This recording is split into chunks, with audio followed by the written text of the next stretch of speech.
السلام علیکم ورحمۃ اللہ وبرکاتہ۔ ناظرین اور سامعین، آج میں نے آپ کے سامنے حدیث منبر کا تیسرا جز بیان کرنی ہے۔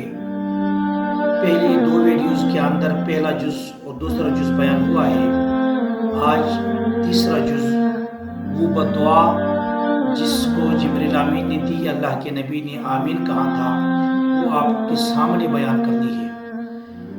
تو اللہ کے نبی نے فرمایا کہ جب میں نے اپنا قدم مبارک منبر کی تیسری خانہ کے اوپر رکھا تو حضرت جبریل نے ایک اور بددعا دی، کہاں اس شخص کو تباہ و برباد کر دے جس کے سامنے آپ کا نام آئے اور وہ سامنے درود نہ پڑے۔ اللہ کے نبی نے فرمایا آمین۔ دوستو، یہ یاد رکھو، یہ بات ذہن میں جب بٹھا دو کہ بددعا دینے والا سید الملائکہ، آمین کہنے والا سید الانبیاء، اور وہ نبی جس نے اپنی امت کے ساتھ سب سے زیادہ محبت کی، لیکن یہاں بددعا دی ہے۔ اس لیے میرے دوستو، اللہ کا نبی کا جب بھی نام آئے تو آپ نے اپنی زبان کو درود سے خالی نہیں کرنا۔ اگر ایک شخص عبادات، ریاضات، قرآن کی تلاوتیں، نوافل ساری پڑھتا ہے، لیکن اللہ کا نبی کا جب مبارک نام اس مجلس میں آتا ہے، وہ اگر درود نہیں پڑھتا تو یہ اس کی ساری عبادات، سارے ریاضتیں کسی کام کے نہیں ہے، پھر ہم اس بددعا کے زمرے میں آئیں گے۔ اور علماء نے لکھا ہے، تفصیل لکھا ہے کہ درود پڑھنا، اللہ کے نبی کے اوپر درود پڑھنا، صلات پڑھنا فرض بھی ہے، واجب بھی ہے، سنت بھی ہے۔ فرمایا کہ زندگی میں ایک دفعہ اللہ کے نبی کے اوپر درود پڑھنا فرض ہے۔ زندگی میں ایک دفعہ اللہ کے نبی کے اوپر درود پڑھنا فرض ہے۔ اور فرمایا جس مجلس کے اندر، ایک مجلس قائم ہے، اس کے اندر جب جب اللہ کے نبی کا نام آتا ہے تو ایک دفعہ پڑھنا واجب اور ہر دفعہ پڑھنا سنت ہے اور مستحب ہے۔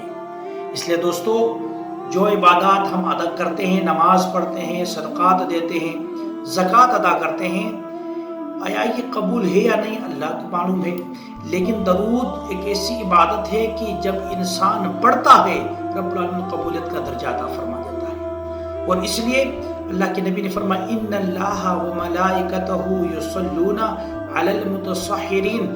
فرمایا جو رمضان کے بارے میں جو حدیث آیا ہے کہ اللہ اس کی فرشتے سحری کھانے والوں کے اوپر رحمت بھیجتے ہیں۔ اگر ہم اس حدیث کو قرآن کریم کی اس آیات کے ساتھ ذرا مطابقت کرو تو قرآن کے اندر اللہ نے فرمایا ان اللہ و ملائکتہ یصلون علی النبی یا ایھا الذین آمنوا صلوا علیہ وسلموا تسلیما۔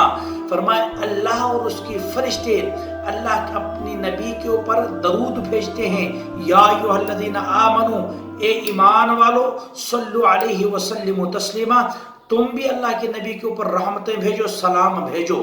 تو اب اس آیات کو دیکھو، ان اللہ و ملائکتہ یصلون علی النبی، یہ قرآن کریم کی آیات ہے، اور اللہ کا نبی کا فرمان دیکھو ان اللہ و ملائکتہ یصلون علی المتطہرین، کہ اللہ اس کی فرشتے سحری کھانے والوں کے اوپر، جو لوگ دین کو روزہ رکھنے کی نیت سے رات کو اٹھ کے سحری کرتے ہیں، فرمایا وہ رحمت اللہ اور اس کے فرشتے ان کے اوپر رحمت بھیجتے ہیں۔ اگر ہم دیکھیں اس قرآن کو حدیث کے ساتھ، ہمیں ایک بات سمجھ آتی ہے کہ جو رحمت سارا سال اللہ کی نبی کی ذات کی طرف، اس کے روزے اطہر کی طرف متوجہ ہوتی ہے، جو رحمت کا برسات ہوتا ہے، وہ رمضان المبارک کے اندر اس رحمت کا کچھ حصہ اب ان مسلمانوں کے اوپر جو روزہ رکھنے کی نیت سے سحری کرتے ہیں، اس کے اوپر بھی وہی رحمت کا برسات ہوتی ہے۔ تو میرے دوستو، اللہ رب العزت سے دعا ہے کہ ہم سب کو اس حدیث منبر کے اوپر، اس کے ہر جز کے اوپر عمل کرنے کی توفیق عطا فرمائے۔ ناظرین، آپ لوگوں سے یہ درخواست ہے کہ جس نے پورا حدیث سننا ہے، جس کو ہم نے 3 ویڈیوز کے اندر، ایک جز پہلے ویڈیو کے اندر، دوسرا جز دوسری ویڈیو کے اندر، تیسرا جز تیسری ویڈیو کے اندر مکمل اس حدیث کو آپ نے کے سامنے رکھا ہے۔ آپ سے درخواست ہے کہ اس کو سنیں، اس پر عمل کرنے کی کوشش کرے۔ اللہ رب العزت کے بارگاہ میں یہی التجا ہے کہ اللہ رب العزت ہم سب کو اس مبارک مہینے کے اندر زیادہ سے زیادہ عبادت کرنے کی توفیق عطا فرمائے، ہم سب کو اپنے ماں باپ کی خدمت کرنے کی توفیق عطا فرمائے، ہم سب کو اللہ کے نبی صلی اللہ علیہ وسلم پر کثرت کی سعاد درود پڑھنے کی توفیق عطا فرمائے۔ السلام علیکم ورحمۃ اللہ وبرکاتہ۔